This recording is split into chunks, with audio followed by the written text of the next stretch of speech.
CPM జాతీయ ప్రధాన కార్యదర్శి సీతారాం యెచూరి కన్నుమూశారు. ఢిల్లీ ఎయిమ్స్ లో చికిత్స పొందుతూ తుది శ్వాస విడిచారు. గత కొంతకాలంగా ఊపిరితిత్తుల సమస్యతో బాధపడుతున్నారాయన. రాజ్యసభ ఎంపీగా సుదీర్ఘ కాలం పనిచేశారు యెచూరి సీతారాం.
సిపిఎం జాతీయ ప్రధాన కార్యదర్శి సీతారాం యెచూరి కన్నుమూశారు.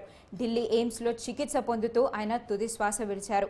గత కొంతకాలంగా యెచూరి ఊపిరితిత్తుల సమస్యతో బాధపడుతున్నారు. రాజ్యసభ ఎంపీగా సుదీర్ఘ కాలం పనిచేశారు యెచూరి సీతారాం.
బులెటిన్లో మరో బ్రేకింగ్ న్యూస్ చూస్తున్నాం. సిపిఎం జాతీయ ప్రధాన కార్యదర్శి సీతారాం యెచూరి కన్నుమూశారు. ఢిల్లీ ఎయిమ్స్ లో చికిత్స పొందుతూ తుది శ్వాస విడిచారు. గత కొంతకాలంగా ఆయన ఊపిరితిత్తుల సమస్యలతో బాధపడుతున్నారు. రాజ్యసభ ఎంపీగా సుదీర్ఘ కాలం పనిచేశారు యెచూరి సీతారాం.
సిపిఎం జాతీయ ప్రధాన కార్యదర్శి సీతారాం యెచూరి కన్నుమూశారు.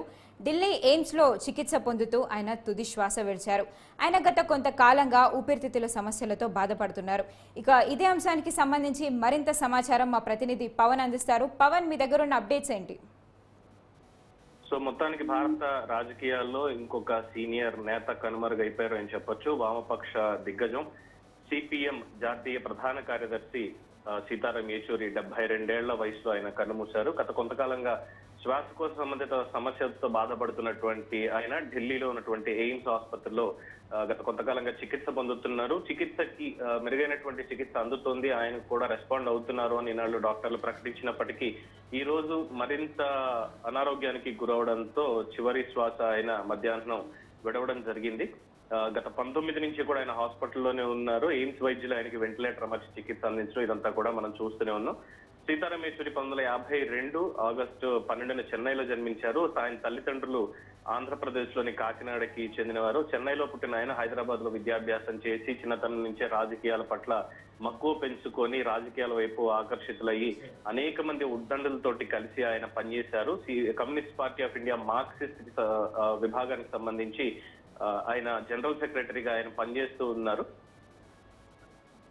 దాదాపుగా కొన్ని దశాబ్దాల నుంచి కూడా ఒక మెంబర్ ఆఫ్ పార్లమెంట్, రాజ్యసభకి సంబంధించి ఆయన అనేక బిల్లుల్ని ప్రవేశపెట్టడం కావచ్చు, అలాగే అనేక డిబేట్స్ మీద పార్టిసిపేట్ చేయడం కావచ్చు, అనేక సిద్ధాంతపరమైనటువంటి విభేదాలతో అనేక రాజకీయ పార్టీలతో విభేదించినప్పటికీ ప్రజా సంక్షేమం కోసం ప్రజలకి న్యాయం జరగాలి అన్న ఒక దాని మీద మాత్రం ఇన్నాళ్లు పోరాడుతూనే వచ్చారు.